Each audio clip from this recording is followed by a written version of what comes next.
Hi there. Hi.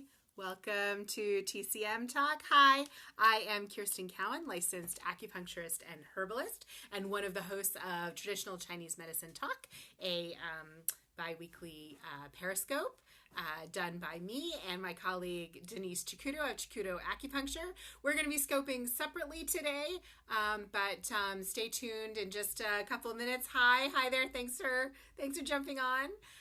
But tune in just a minute or two after this scope when Denise will be swapping in on the TCM Talk channel to give you some more exciting spa-related info. So all this month, Denise and I have been talking about holistic spa type treatments, pampering, luxurious body and skincare techniques and things that you can do. Hi, welcome. Thanks for jumping on to the scope.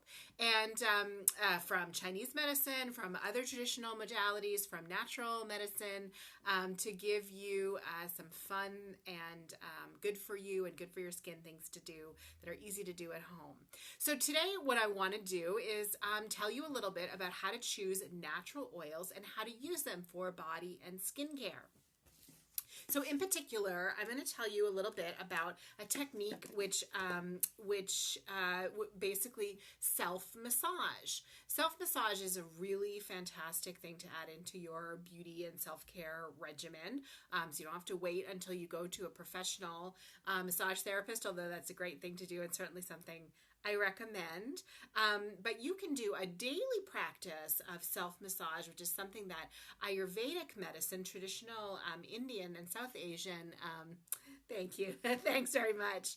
I get my hair done by a fantastic barber shop here in Oakland, Charles Blades Barber Spa. I recommend them very highly. So again, I really recommend self-massage as a fantastic way to give yourself some self-care, care for your skin, and care for your whole body, your whole system. So you can do traditional Abhyanga, Ayurvedic self-massage from head to toe. So a really traditional way of doing this would be daily, first thing in the morning. You could do dry brushing first off, which is either using a loofah or a brush to gently brush your skin over your whole body, followed by application of a natural oil, massage your whole body from head to toe, and then get into the shower and start your day.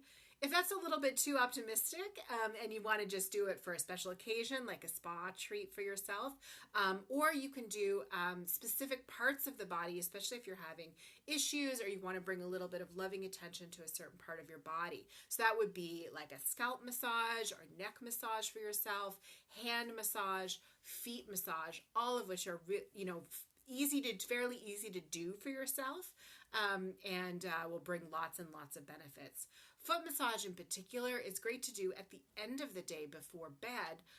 Can really help relax the body, relieve insomnia. You'll get a deeper, more restorative sleep with a foot massage before bed. You can just pull some socks on and then your feet will get the benefit of absorbing those oils that you used for your massage.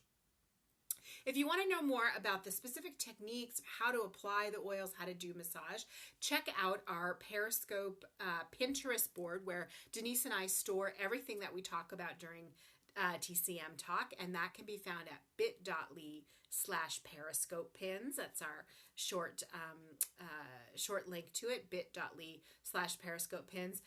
There's a link there to a chart showing you the best way to do self-massage in this traditional Ayurvedic fashion. So let's dig into the oils a little bit, how to choose the right oil for your skin, and what are the best oils to use for this type of treatment for a self-massage, whether that's a spa day or an everyday activity. So some of the most common ones, feel free to jump in if you have questions, folks, as well. I'm happy to answer as we go along or do my best to answer. So choosing an oil is going to depend on a couple of different factors. And those are going to be your natural kind of constitution, which is going to affect what your skin is like or any issues that you have with your skin. And also you might want to think about the time of year That's definitely something that's integral to traditional Chinese medicine, is we try to be in harmony with the seasons, what's necessary in terms of dietary choices, lifestyle choices are going to vary from the middle of summer to the middle of winter to the rainy season to the dry season. And of course, Ayurvedic medicine has a similar outlook. So let's start with an oil that gets a lot of press these days, and that's coconut oil. Coconut oil is fantastic oil. I use it a lot actually for cooking. It's considered in Ayurvedic medicine more cooling. In Chinese medicine, we see it that way as well. So if you tend to run a little bit hot, or it's very hot where you are, you're dealing with, hot climate, it can be an excellent choice. It is generally solid at room temperature. If it's a liquid, then you're dealing with a hot climate. One thing about coconut oil, it's very rich and thick, and can be a little bit clogging. So particularly if you are sensitive to breakouts or blocked pores and you're using coconut oil, I would be aware not to put it on your face where you have finer skin and finer pores, and you can easily find yourself breaking out in reaction. Coconut oil can also be a really good choice for rougher areas of the body, maybe your hands, your elbows, your feet. For that foot massage can be a good choice there. Sesame oil, which is a traditional oil that would be used for Abhyanga, for Ayurvedic self-massage, is a more warming. In Chinese medicine, we consider it more nourishing. I use it for a lot of the herbal healing oils that I make with my company, Angelica and Peony. For example, it's the base in two of my newer healing oils, Ginger Fennel Belly Soother, which is a massage, a topical treatment and massage oil, especially focused on indigestion and stomach issues, and Warm the Palace, which is for menstrual difficulties related to kind of cold situations, also low back or knee pain, things that are pain that is improved with heat.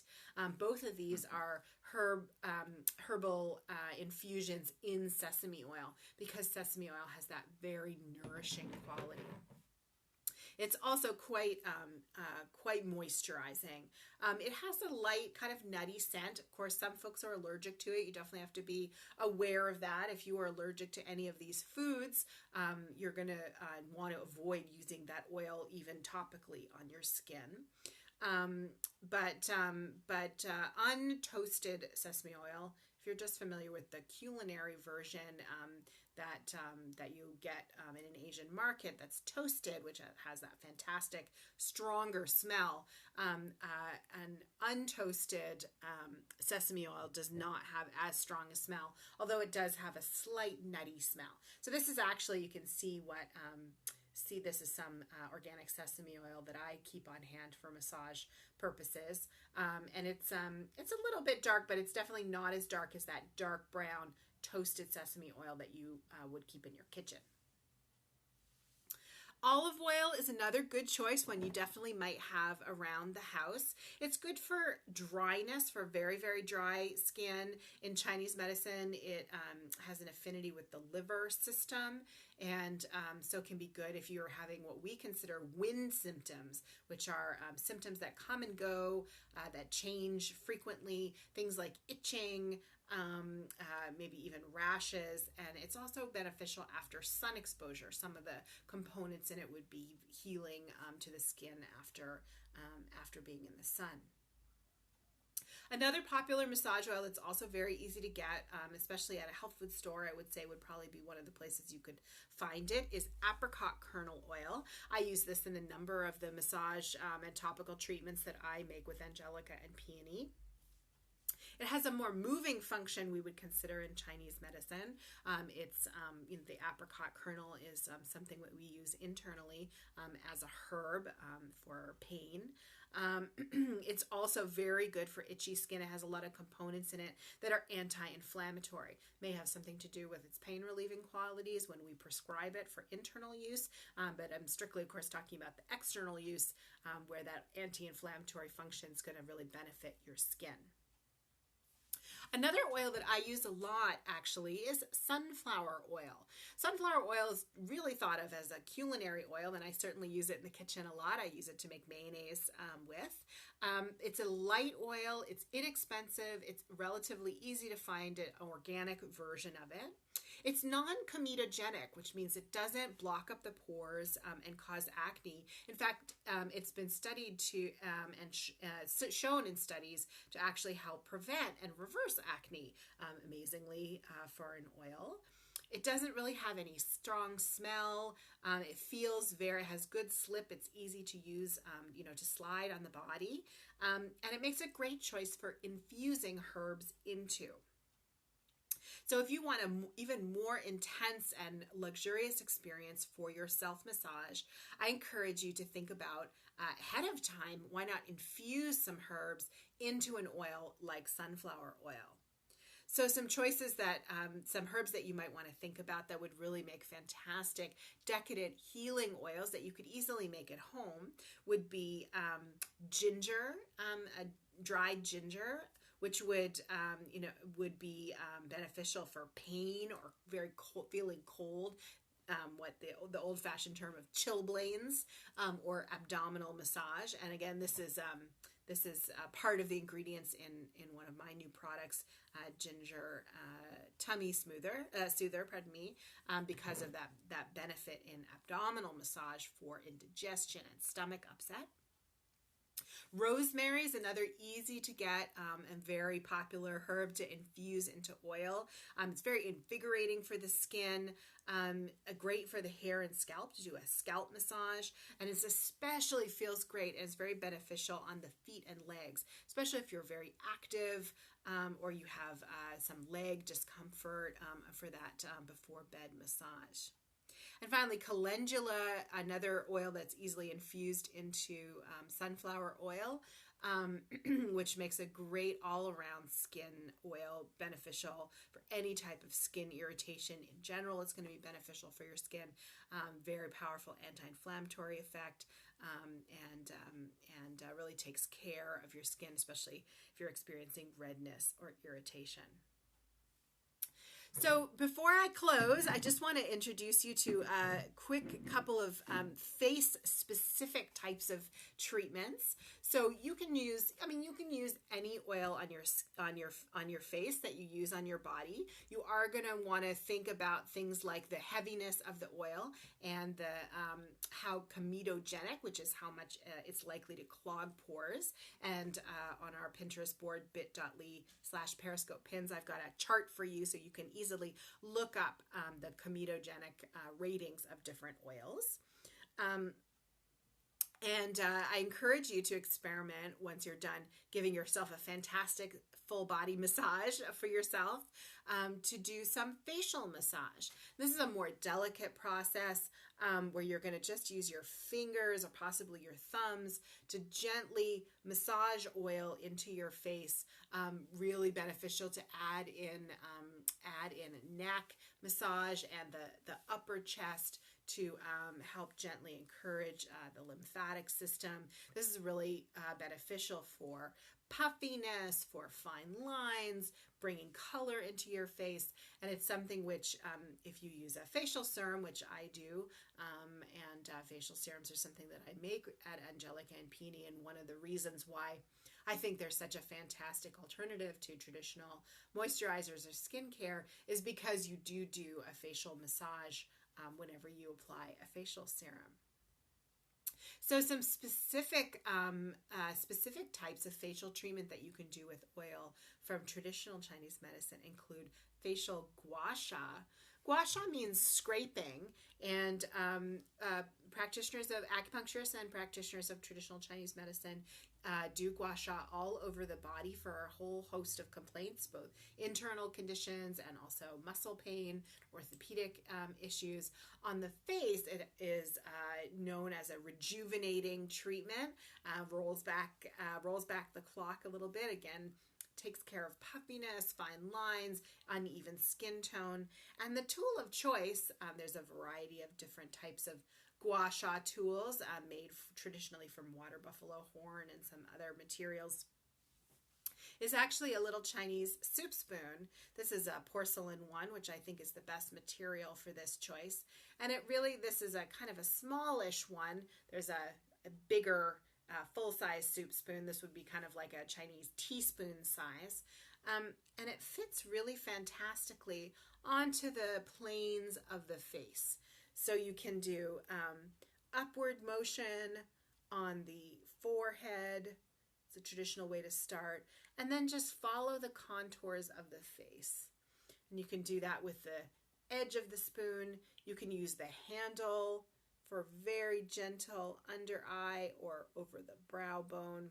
And there's a full video demonstrating this, as well as some images, again, on our Pinterest board. It's a fantastic practice. I just want to mention it here today, but a little bit, go into it a little bit deeper if you like, by taking a look at those videos that we have on our Pinterest board. And one final tool I just want to show you before I log off is something called a jade roller. Sounds decadent, and it definitely is. It's a similar concept to the facial gua sha. This is my jade roller. This is my my larger size one, and I just got this, I think, on eBay quite a lot of years ago. The jade gives a fantastic sense of coolness, brings its own beneficial treatment to the face. Really fantastic for puffiness and evening out the skin and the skin tone. And it's a little roller. I don't know if you can see that moving, but basically you roll it across the face. So this is something that you can do. I actually keep mine on my nightstand and do this before bed. You can do it with or without oil. With oil, it increases, it feels fantastic, I'm not gonna lie. It increases the sort of luxuriousness of it, but you can do it even without an oil. So that's all I wanted to share today. I could go on and on, but I am not going to, about how to choose a body oil for self-massage, which I hope you're all inspired to give a try to. And stay tuned in just a minute. Denise is going to jump on with another Periscope, this one all about henna, how to choose henna, how to choose the right henna, what pitfalls to avoid. I'm excited to hear about that because I would love to henna my hair, and I hope you tune in. We will be back in 2 weeks. In August, we're going to be talking all about pain, traditional Chinese medicine and other holistic approaches to pain, especially focused on things you can do at home. So if you have questions, you can always email us, traditionalchinesemedicinetalk@gmail.com, or find us on social media. We're on Twitter, we're on Facebook, and of course, everything we talk about during our scopes is on our Pinterest board, bit.ly/Periscope pins. Archives of all our broadcasts are on YouTube, bit.ly/TCM Talk Vids. All right, thanks so much for joining me. Have a great day. Get yourself into the spa, take care of yourself, and hang around in just a minute. Denise will be back with more fun. Bye-bye.